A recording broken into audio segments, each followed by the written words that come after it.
बोल जयकारा बोल मेरे श्री गुरु महाराज जी की जय। सौभाग्यशाली गुरुमुखो, आम तौर पर मनुष्य अपनी मंजिल को भूलकर इस फानी संसार को सत्य समझकर इसमें ही प्रवृत्त हो जाता है।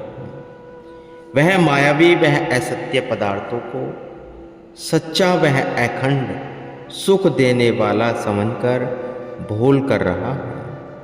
उसकी बुद्धि पर माया के आवरण चढ़ चुके हैं, इसलिए उसे सत्य व असत का विवेक ही नहीं रहा। जिस प्रकार आँखों के आगे यदि पर्दा आ जाता है तो साफ दिखलाई नहीं देता, ठीक उसी प्रकार जब बुद्धि पर अज्ञानता के आवरण चढ़ जाते हैं तब जीव भी अपनी विवेक शांति को खो बैठता है और वह नासवर वस्तुएं जो कि विछुड़ जाने वाली हैं उन्हें सत्य समझकर उनसे प्रीत का नाता जोड़ बैठता है। पथभ्रष्ट हुआ वह खाने पीने और इंद्रियों के रस को ही अपना जीवन का लक्ष्य समझ बैठता है। इसी धोखे से निकालने के लिए और उसे गुमराह होने से बचाने के लिए संत सद्गुरु उसे अपने बहुमूल्य वचनों की रोशनी प्रदान कर उसे सतपथ की ओर अग्रसर करते हैं। जीवन का सही लक्ष्य बताकर उसे जीवन जीने का ढंग सिखलाते हैं। जीव अपने मन में यही अच्छी तरह से विचार करे कि उसे अखंड शांति चाहिए या अशांति। यदि शांति की चाहना है तो कर्म में शांति प्राप्त करने हेतु करे तो अवश्य ही उसका जीवन शांति से भरपूर हो जाएगा। यदि फिर भी शांति प्राप्त नहीं हो रही तो उसका कारण सोचे, स्वयं को अनुचित विचारों से दूर रखे, शांति वाले मार्ग पर अग्रसर होने के लिए सच्ची शांति वह सुख के प्रदाता संत सद्गुरु के जीवन चरित्र और उनके वचनों का नित्य स्वाध्याय कर उन पर आचरण करे। जीव तलब तो सदैव शांति को ही रखता है, परंतु संगति एवं परामर्श अशांति वालों से करता है तो शांति का अनुभव कैसे करेगा। नासवर वस्तुओं में सुरती अटकाकर तो सिवाय अशांति वह दुख के जीव को कुछ भी प्राप्त नहीं होता। इसलिए संत फरमाते हैं कि जीव काल के देश को अपना समझकर बैठा है, जबकि वह उसका असली ठिकाना नहीं है। जीव का वास्तविक ठिकाना तो अमर देश है और इसी अमर देश में सद्गुरु के शब्द के बिना जीव प्रवेश नहीं पा सकता। जो अपनी श्रुति को नासवर व मिथ्या पदार्थों के बंधन से मुक्त करके सद्गुरु द्वारा बख्शे हुए नाम से जोड़ लेते हैं, वे अमर देश में पहुंचकर सच्ची शांति व आनंद को प्राप्त कर लेते हैं। इसलिए अपने परिवार, शरीर, जमीन, जायदाद, धन, संपत्ति इत्यादि की रट हटाकर गुरु शब्द की लगन लगाने से लगन लगाओ और उसे ही अपनी वास्तविक पूंजी समझो। सद्गुरु ही जीव के सच्चे साथी हैं जो अंत समय तक साथ देकर परलोक में भी जीव के साही बनते हैं। संत जीव को संसार में रहने से मना नहीं करते, परंतु संसार में अपने मन को मत रमो। अपनी आत्मिक आज़ादी को खोकर स्वयं को माया के दास मत बनाओ, क्योंकि व्यक्ति अनुचित ढंग से बहुत सारा धन एकत्र करके यदि कारावास में जीवन को गुजारे और यदि कोई व्यक्ति अपनी हक की थोड़ी कमाई से इज्जत की जिंदगी गुजार दे, तो दोनों में से किसे बुद्धिमान कहेंगे। जो इज्जत से आज़ादी की जिंदगी व्यतीत करता है वही बुद्धिमान है। आए हैं सो जाएंगे, राजा रंग फकीर, एक सिंहासन चढ़ी चढ़ी एक बांधे जात जंजीर। परम संत श्री कबीर साहिब जी बहुत प्यारे वचनों में कहा है, जिसने भी इस दुनिया में जन्म लिया है उसने एक ना एक दिन अवश्य यहाँ से कूच कर जाना है, लेकिन जाने जाने में बहुत भारी अंतर होता है। जो अपने जीवन काल में सतगुरु के सच्चे नाम की कमाई करके जाते हैं, वे तो मान सम्मान सहित सिंहासन पर चढ़कर जाते हैं, और इसके विपरीत जो माया के गुलाम बने रहते हैं उन्हें यम के दूत जंजीरों में जकड़ कर ले जाते हैं। जेल में जेलर और अपराधी दोनों ही जाते हैं, लेकिन दोनों के जाने में भारी अंतर है। जेलर तो बहुत शान से जाता है क्योंकि उसकी तो वही ड्यूटी है, परंतु अपराधी सिर झुका कर जाता है क्योंकि वह अपना सम्मान खोकर वहां कैद हो जाता है। संत सद्गुरु सदैव यही चाहते हैं कि जीव दुनिया में आकर वही कर्म करे जो उसे दरगाह में सम्मान दिलाए। जीव दरगाह में जाकर अपमानित न हो। कथन करते हैं, रे दरगाह कहे न कोई, आहू बैठू आदरु सुम देहु। पराई वस्तु को सदा पराई जानकर उसमें आसक्त न फंसो। अपनी वस्तु अथवा मालिक के नाम को ही अपना समझने का ढंग निश्चय करो। धन संपत्ति जमीन जायदाद में सुरती अटकाकर जीव निम्न योनियों का शिकार हो जाता है। वर्णन करते हैं, समुद्र साहा सुल्तान गिरा सेति मालूदन, कीड़ी तुली न होवनी जे तिसु मनु विसराही। राजा महाराज जिनके पास अथा धन दौलत के भंडार भरे हुए हैं, वे उस चींटी के समान भी नहीं हैं जो कभी भगवान को नहीं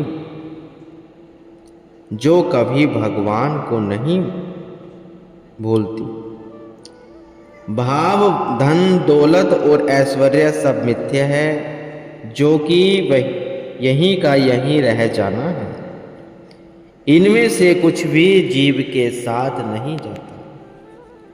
साथ जाने वाली वस्तु केवल नाम है और मालिक की याद है, जिससे बेखबर रहकर जीव भारी हानि उठाता है।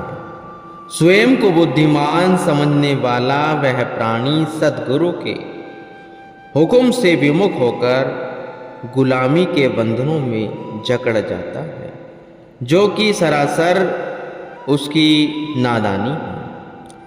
जिस प्रकार किसी बालक को मिठाई का एक टुकड़ा अथवा खिलौना देकर उसके हाथ में पकड़े हुए बहुमूल्य लाल को छीन लिया जाए, तो उस बालक को यद्यपि इस नुकसान की खबर न होगी, परंतु वास्तव में अगर देखा जाए तो वह कितने घाटे में चला गया है।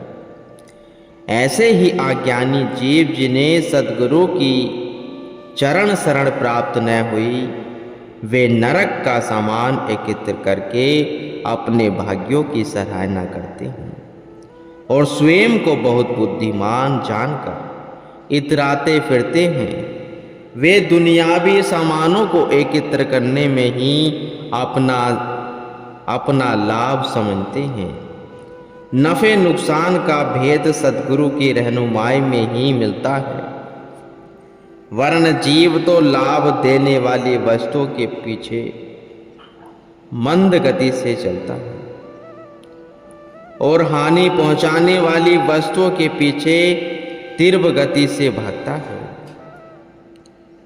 यदि जीव मालिक का ध्यान करता है तो मालिक का ही रूप बन जाता है, और यदि विषय विकारों में सुरती को फांसता है तो 84 का फंद खरीद कर लेता है, जो कोई बहुमूल्य नुकसान नहीं है।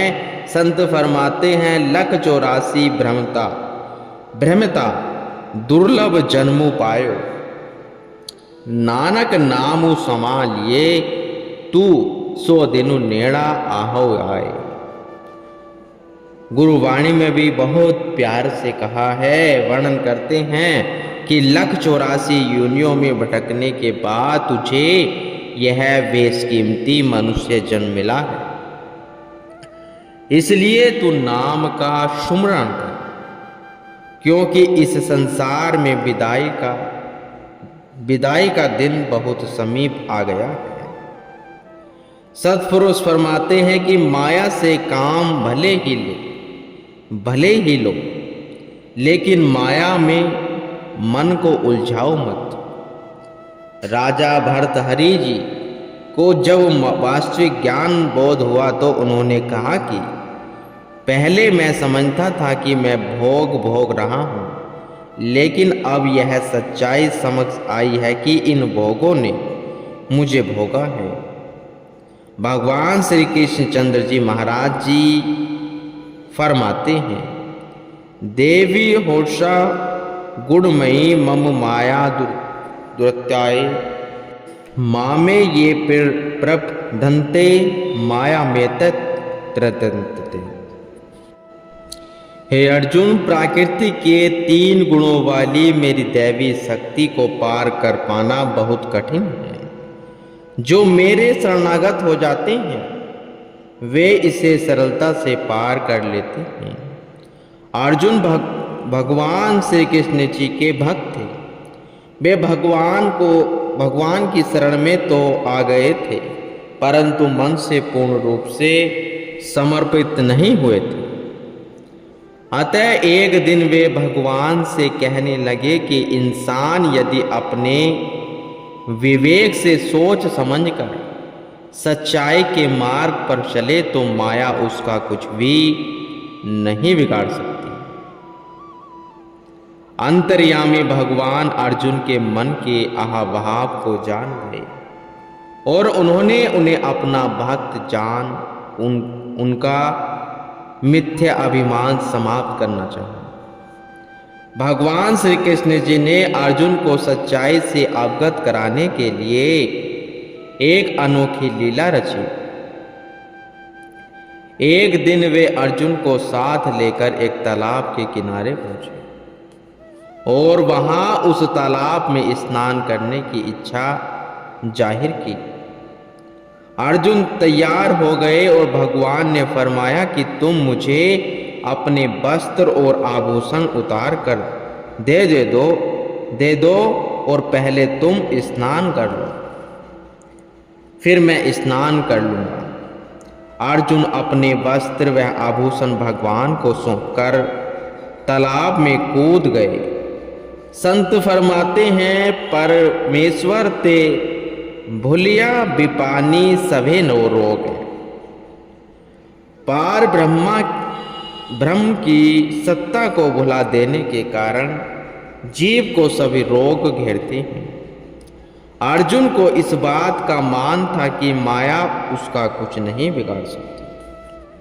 भगवान ने उन्हें जल में डुबकी लगाते ही ऐसी माया दिखाई कि उन्होंने स्वयं को एक जंगल में पाया। अर्जुन को उस जंगल में घूमते हुए कई दिन व्यतीत हो गए। वे भूख और प्यास से व्याकुल हो गए तभी उन्हें उस जंगल में एक व्यक्ति दिखाई दिया। अर्जुन ने उसे बुलाकर पूछा कि तुमने कहीं भगवान श्री कृष्ण को देखा है? उसने विस्मय पूछा कि कौन सा कृष्ण? अर्जुन ने कहा कि मेरा मित्र कृष्ण, मैं पांडु पुत्र गांडीवधारी अर्जुन हूं। यह सुनकर वह व्यक्ति जोर जोर से हंस पड़ा। जब अर्जुन ने उसके हंसने का कारण पूछा तो वह कहने लगा कि भगवान श्री कृष्ण ने तो द्वापर युग में अवतार लिया था, फिर अब तो कलयुग है। मैं अभी सत्संग से ही आ रहा हूँ। वहाँ आज महाभारत की कथा हो रही थी और यह सत्संग चल रहा था कि वेशम्यापायन ऋषि ने जन्मेजय को कहा से महाबली अर्जुन तुम्हारे परदादा थे। उन्होंने महाभारत के युद्ध में कौरवों पर विजय प्राप्त की। चिरकाल तक राज्य करने के पश्चात पांचों पांडु अर्जुन के पौत्र परीक्षित को राज्य सौंपकर महारानी द्रौपदी सहित हिमालय पर्वत की ओर चले गए। राजा परीक्षित ने क्रोधावेश में ध्यान मग्न बैठे समीक ऋषि के गले में मृत सांप डाल दिया। उनके पुत्र ऋषि श्रृंगी ने उन्हें श्राप दिया। महामुनि शुकदेव जी से भागवत की कथा सुनकर उन्हें एक सप्ताह में मुक्ति मिल गई और उनका राज्य उनके पुत्र जन्मेजय को मिला। मैं अभी यह सारी कथा सत्संग में सुनकर आ रहा हूँ। अर्जुन ने भूख से व्याकुल होकर कहा कि मुझे शहर में ले चलो। वह आदमी उन्हें वहाँ लेकर चला गया जहाँ प्रतिदिन कथा हुआ करती थी। बहुत से लोग अभी भी वहाँ बैठे थे। उसने उन्हें संबोधित करते हुआ कहा कि यह आदमी अपने आप को गांडीवधारी अर्जुन बताता है और कहता है कि भगवान कृष्ण मेरे सखा हैं। उन सब के बार बार पूछने पर अर्जुन ने कहा मैं बिल्कुल सत्य बोल रहा हूँ और हस्तिनापुर का रहने वाला हूँ। अर्जुन द्वारा इतना सुनकर वे सब लोग उन पर सवार होकर उन्हें खूब मारने पीटने लगे। उनकी समझ में कुछ नहीं आ रहा था। वे उनसे प्रार्थना करने लगे, मुझे मारो मत, आप मुझे जो कहोगे मैं अपना नाम ही रख लूँगा।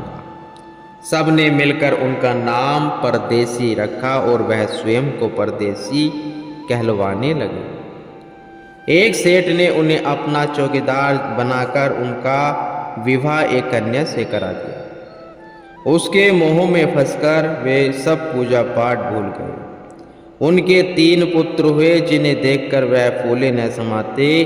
एक दिन उनकी पत्नी बहुत बीमार हो गई और कहने लगी मेरी मृत्यु के बाद आप दूसरा विवाह मत करना, बच्चों का भविष्य बिगड़ जाएगा। परदेसी कहने लगा मैं क्षत्रिय हूँ और मैं कसम खाकर कहता हूँ कि मैं तुम्हारे साथ चिता में जल मरूंगा, मैं तुम्हारे बिना जीवित नहीं रह सकूंगा। उसकी पत्नी ने कुछ ही दिन बाद प्राण त्याग दिए। जब उसकी चिता को आग देने लगे तो परदेसी भी जल मरने को तैयार हो गया। सबने उसे बहुत समझाया परंतु वह अपनी बात पर अड़िग रहा।